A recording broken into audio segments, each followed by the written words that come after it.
right, welcome to another episode. We've got a really great topic today, hot off the presses.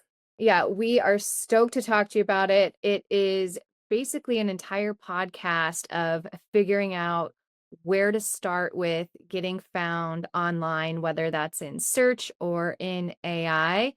We've got you covered. So let's dive in. Welcome to Trade Secrets, where we demystify digital marketing to help contractors get the most bang for their marketing bucks. This is for you if you're a contractor looking for actionable marketing insights. Learn from home services industry experts to elevate your business through simplified marketing strategies. Let's dive into today's trade secret. All right, so this is a great topic. It's fun, and it's also gonna be we're gonna have to try to stay on track here. We got to land the plane because there's so many elements to this. So hold on tight, guys. You really Uh, are, and I think that's why you listen. Those faithful listeners out there. We're taking this big idea of online visibility or how to get on how to get found online and where are your customers finding you. I think that's the question that you see every business coach, every talking head. When they hone in on this topic, a lot of times you'll hear solutions like SEO, and now it's if you listen to podcasts on these things, you probably heard AEO, GEO, EEO, SEVO, like all the acronyms that all essentially boil down to how are you getting found online? We were joking internally here. We're like, I think SEO has had the best rebrand of all time because they have like AEO, GEO, and when you boil it down, it's just really good SEO. So SEO has just been rebranded. But anyway, so today this episode is all about how you get found online and how these like service names may not be the thing that you need. yeah, like not getting caught up in all of the hype around it and not feeling like overwhelmed as a business owner. Like, oh my gosh, I barely just started investing in SEO and now I need to worry about AEO. Like, we're here to help you understand how they all converge and then how to even decide what you need. Because one of the other things that has been really a topic of conversation around here this week has also just been the way we as an agency approach SEO differently than a lot, but then also just like it's been an ongoing thing for years in our business development here at the agency is people just calling and being like, I need SEO because someone in my business group told me I needed it, or I heard it on a podcast. But we like to get to the bottom of why they think they need it. And if it's even the right fit or how aggressive the SEO needs to be. So I think this is just a really good topic for people that are like, you don't just need a service because everyone's talking about it.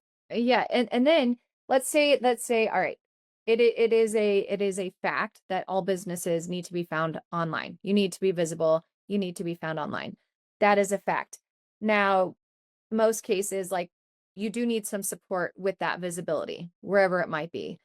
But the kind of SEO package that you go for, not everybody needs the biggest package.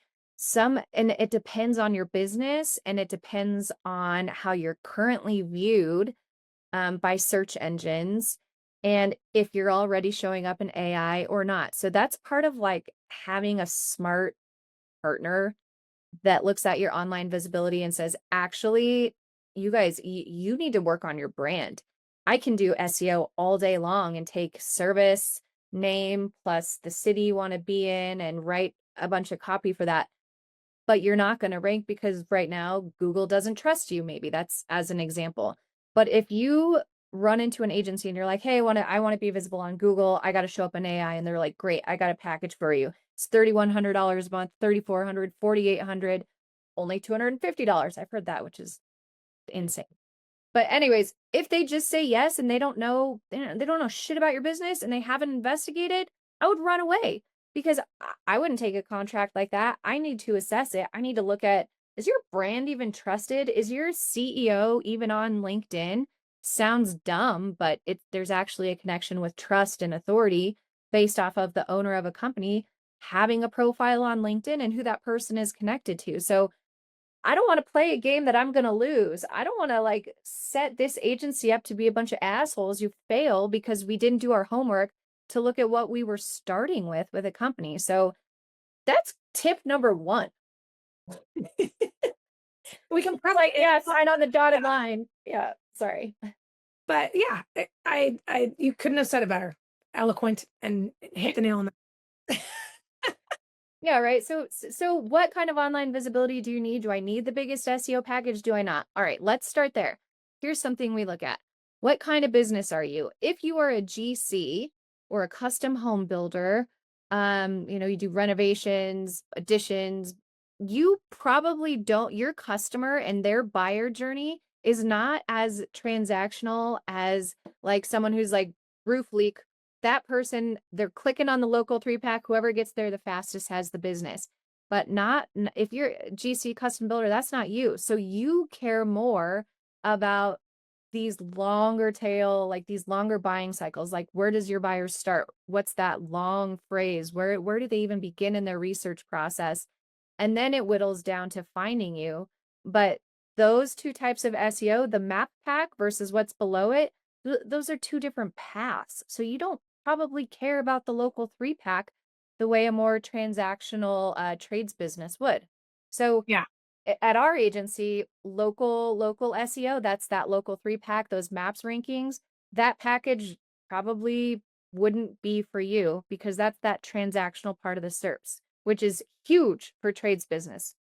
Custom builder, it's a sign of trust, but your transactions are not happening there until you've already been vetted out at those top and mid funnel searches, right? Yeah, exactly. They might come, they've already done all of that other top and mid funnel searching, and then they're going to come to your GBP and check out those reviews, see how you're responding. They're probably going to be cool with it if you've only got 30, if they're strong and it looks like you're really delivering well, versus someone who's looking at an HVAC company. It's probably gonna be like, oh my God, they don't have at least 300 reviews. Like, everybody just looks at you completely differently. So if you're talking to an agency that calls themselves a home service or just contractor marketing agency, that treats all contractors the same, another reason to run, because you're so different. And one of the things we love geeking out on here is figuring out what a company needs and delivering upon that. It's easier on our team than giving them the whole world if this is what they need. It also, we get to look like a hero a lot faster for the right lane instead of every lane. Because you guys are all unique, every one of you listening, and it's what is so fun about what we get to do. We get to help tell your story where it matters most. Yep. Yep. And a good marketing partner is going to want to understand your business to make a recommendation that makes sense. Everybody's a bit different, but because the inverse side of that is if you're a plumber, like you got to be in the local 3-pack all day. So you might need the content that shows up kind of below that map pack on Google. Like you'll need that to support your positioning, but your immediate need is like, that's great. I don't care. That doesn't get me business. As the owner of a company, I need to be in the local 3-pack. So that's where you would say, that you need local SEO. The other stuff is going to support your brand. It supports your positioning, but that would be if you've got, a tight, more conservative marketing budget and you're like, what kind of SEO do I need?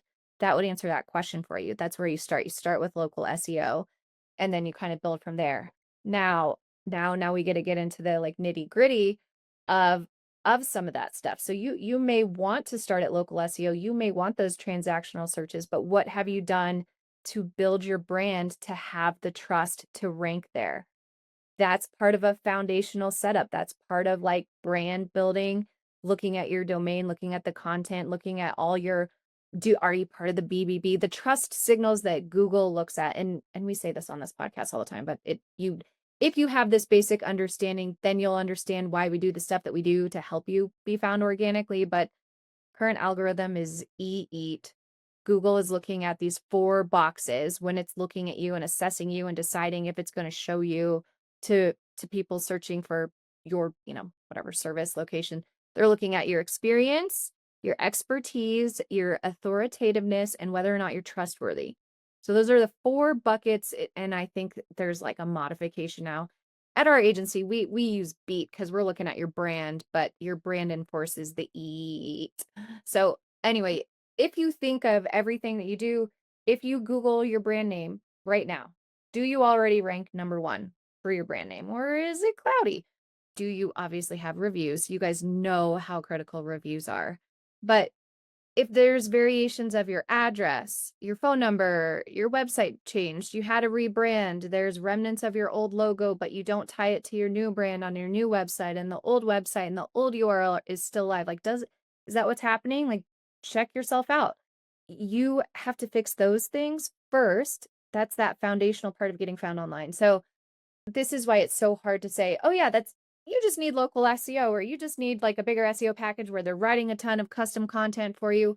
It's hard to say because if you haven't done the foundational work, then nothing you do, whether it's just a local package or a bigger SEO package, it's not going to work because you haven't done the bare minimum. You have to have a solid, trusted brand, and then you build from there.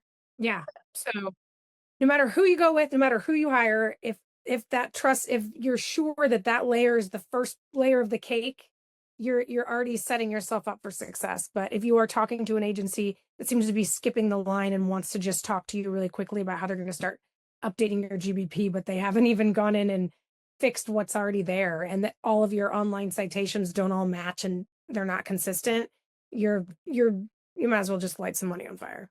Yeah, because this is what pisses me off is that we'll get clients that have been paying like a good, couple grand a month.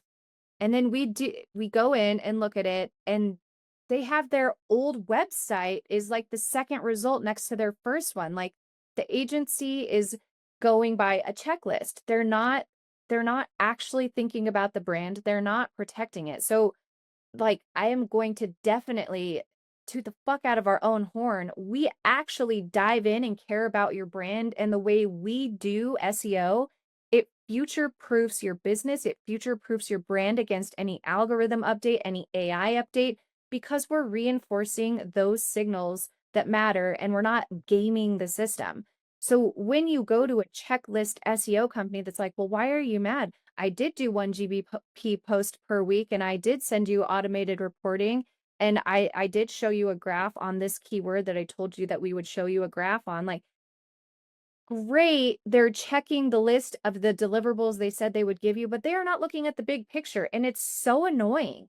It's so annoying to me that, like, that sounds like a deal, and that's like these it's Snake oil. easier. It's easier to do, and those are the bigger agencies, and they've scaled because that's what they do. It's rinse and repeat.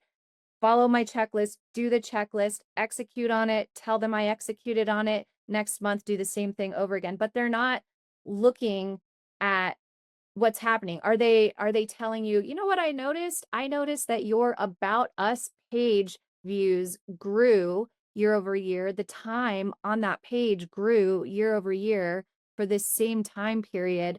I think it's a pretty critical page, and we should continue to update this. Are they telling you that shit? Because they should, but they don't.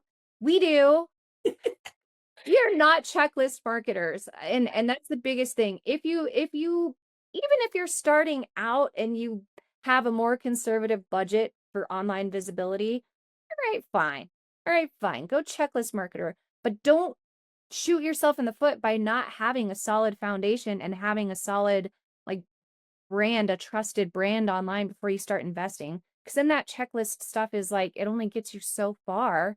And then you'll get frustrated and you'll say, I don't trust SEO companies because I'm not getting leads. They're telling me I'm getting keywords, but I'm not getting leads. Well, they're not looking at what's happening once the traffic gets to the page. Oh, not passionate about this at all.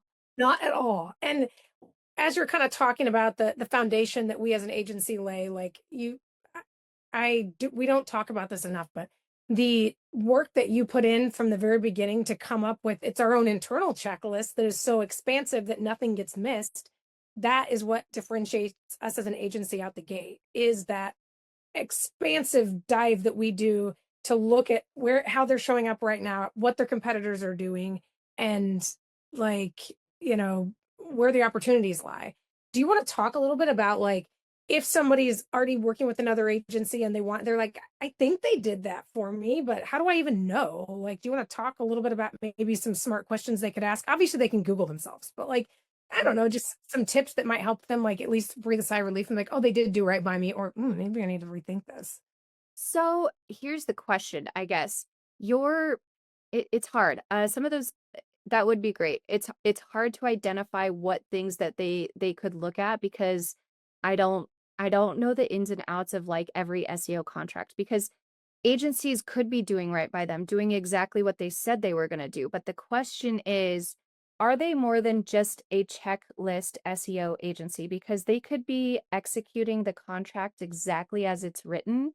And those things, they are going to gain, they probably are gaining keywords and they probably are gaining visibility. And shoot, it could even be on good, meaningful keywords. But are they assessing what happens once that lead gets on the page? Are they telling you where that lead is coming from? Are they saying, okay, you offer 5 services and we're getting conversions on 2 out of 5. This is how I think we need to pivot the strategy in the next quarter. Like, are they giving you that? Are they Yeah. saying, all right, they enter on the homepage or they enter from a blog. This blog's working great. And they're going to show you great metrics on a blog that's performing really well. Like, look at how many impressions we got on Google. Look at how many clicks even. Are they reporting how many leads converted from that blog? Now, it's easier said than done on some things, but GA4, like if you've got Google Analytics, the free kind of tracking, it's a software, but tracking code that's on your site can give you an understanding of the buyer journey. There's different ways to like filter the data in there to say, they started here. The first landing page they entered on was the blog. The page they converted on was the contact page. So that gives you some idea. Or if they go from the blog to a service page, that's kind of indicating the strength of your content. You're linking from that blog. Anyway, this is getting too technical. My point is, is your agency talking to you about what the people are doing once they get to your website? And that would be the distinction between a checklist SEO agency versus like a true marketing partner who's saying, okay, this is what's happening. Or even, I guess, even broader, like we report on, say you rank for 2,000 keywords. Is your agency saying, of these 2,000 keywords, a third of them are transactional, meaning people they want to purchase, they're ready to buy? Or is it mostly they're how to install my own, I don't know, fence? Unique. Yeah. Yeah, how do I need, I don't know, do I need to put this down under my mulching? What is that felt Yeah. layer? Anyway, Offer.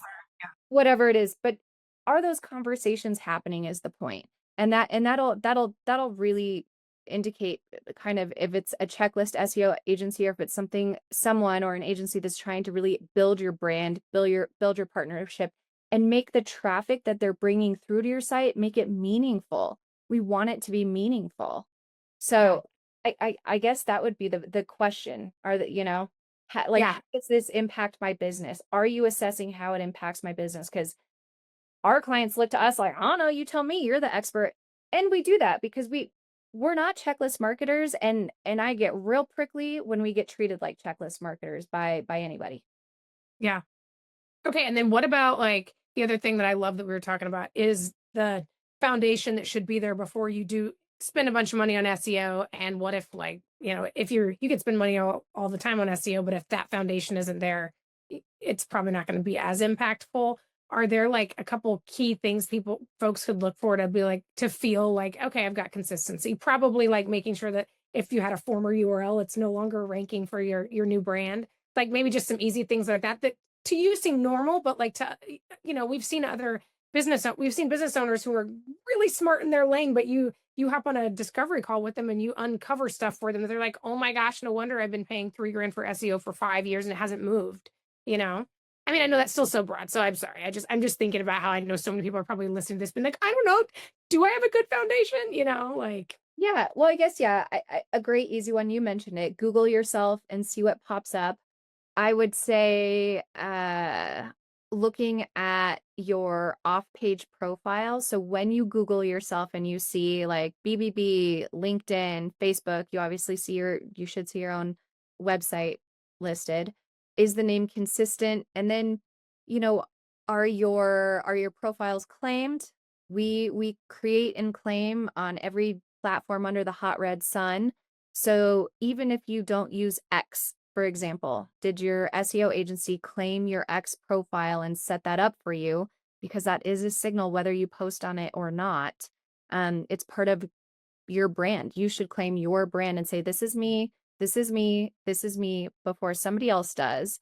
and it's also a trusted domain. So it helps to build your trust and say, I am who I say I am. See, look here. It's like your driver's license kind of for the crawlers that check everywhere they can.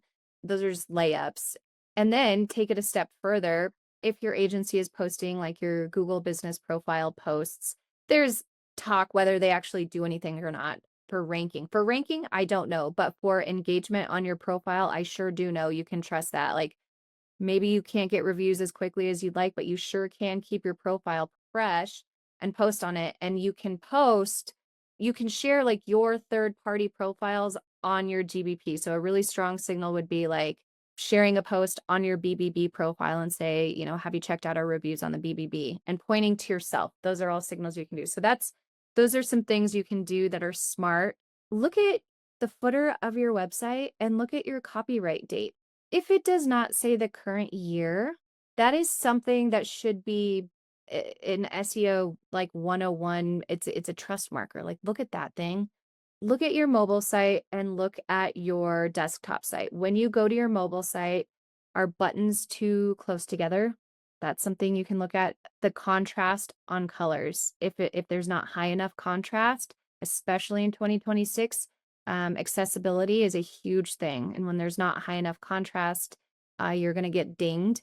Text too small or elements too close together on mobile, you're going to get dinged. So those are some things you can look at. I guess those are more like really heavy in the SEO thing and not so much the brand side. It's just it's consistency, uniformity through and through. Name, address, phone number, website. Is it the same on the first 2 pages of Google? If not, fix those right away.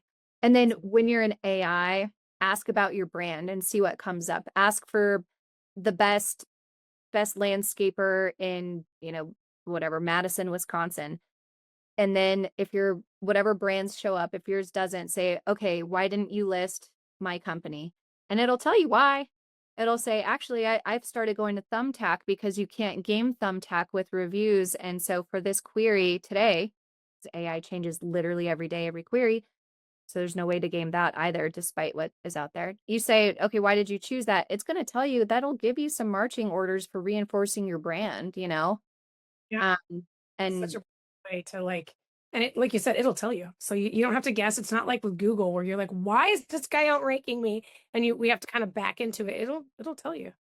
And I would love to, let's talk for a minute, because as we were coming into this, you were having some really smart conversations with your robot about SEO and AEO and all that. And basically just reinforced the message that you've been sharing for a long time. That's brilliant. But tell the folks out there that are maybe getting sold, okay, you're buying AEO or SEO from me.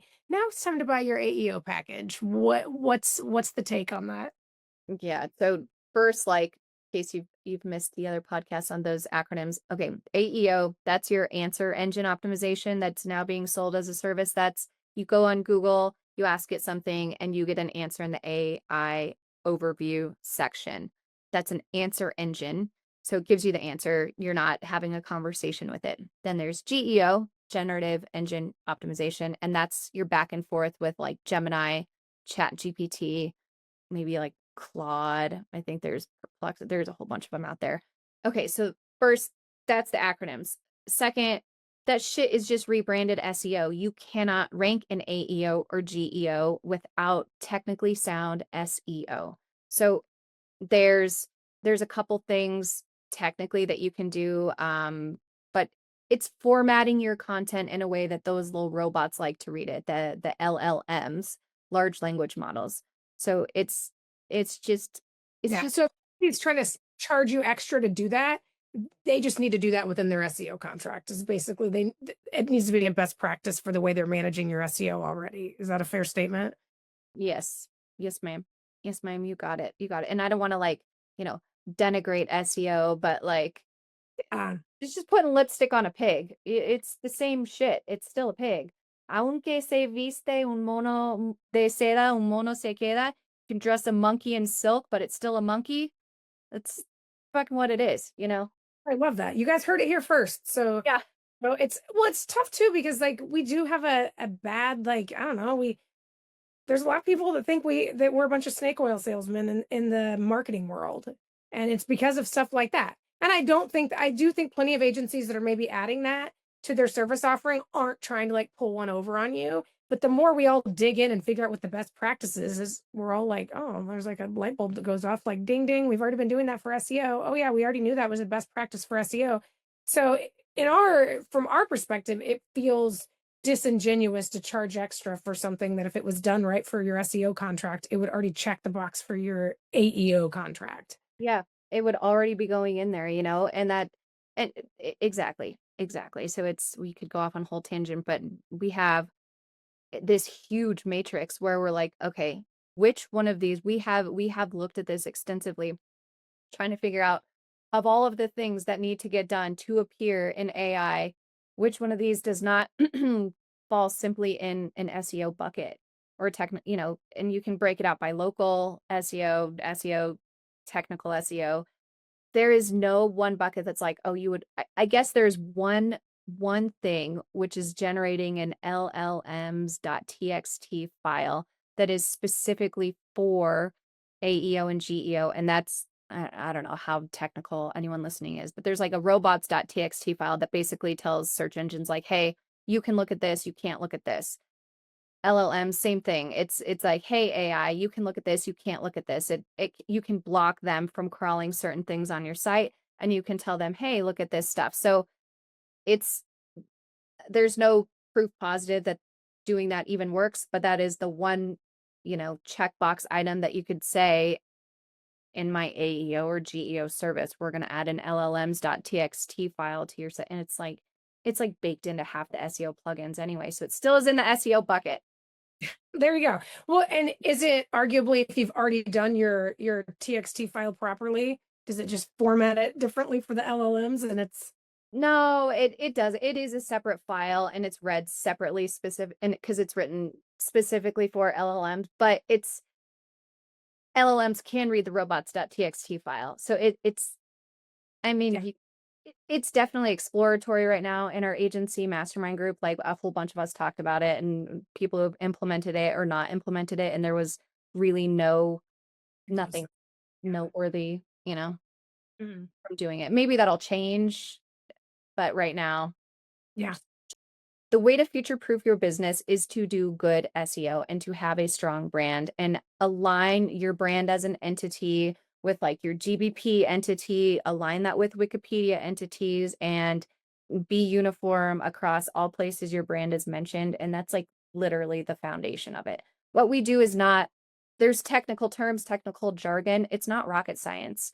It's just being consistent and it's structuring content, meaningful, important, meaty content, not crappy, fluffy stuff, in a way that humans like to digest it. Because when humans like to digest it, so do the robots. And there's your visibility. Like it's just the time it takes to do those things. That's why there's agencies, because you'll do the thing that you see immediately, that, that billable item where you actually get paid on it as a business owner. You're going to do that before you sit down and write a project profile on a really cool project that you just did, because one of them gets you money and one of them is like a pain in the ass to do. So that's why you have marketing agencies, that we're not reinventing the wheel. Some of the dev team stuff that is pretty technical, I gotta admit, But yeah, plenty of it is just yeah, having the time and expertise to do it. So, but I think this is extremely valuable for anybody that's listening and I hope that that it makes sense to all of you. I mean, at the end of the day, it also just speaks to as a consumer, if I go look up somebody I'm considering hiring and their name's one thing on Facebook and something else in their GBP, I'm going to wonder if I'm even looking at the right company. So it all goes back to like, you're just trying to gain the trust of the humans that are on the other side of all these machines we're talking about. yeah. And the machines are trying to figure out how you trust the human. So it's just, yeah, it's just the back and forth of that. So I do want to give a shout out to ye old swag. I'm wearing a Trades Secrets beanie. It's a Carhartt number here. So guys, if you want to get one of these, we have brown and we have black. Just go to our website, the agency website, elevmarketing.com, and then interact with our chat bot and just type the word swag, give us your address and your color preference, and we'll send one off to you. Promotional moment here. I know everyone wants one. So hit Cozy. us up. Yeah. So yeah, so thanks for listening. And hopefully, I don't know, this gave you some ideas on where you even start with online visibility. And the short answer is your brand. Make sure your brand is uniform and consistent. And then, get assessed for before you spend a dime on just a service. Like you want to make sure you get partnered up with someone who's going to assess what you need. Let them tell you instead of you telling them, right? Yeah, absolutely. Think about the buyer journey. Make sure you're showing up where your buyer is looking to find your service, not where every other company might be trying to rank. Mm-hmm. Got that right. All right. Thank you for listening. We will see you next time. That was today's trade secret. Thanks for listening. Did you find this helpful? We're just getting started. Subscribe and don't miss our next reveal. Until next time.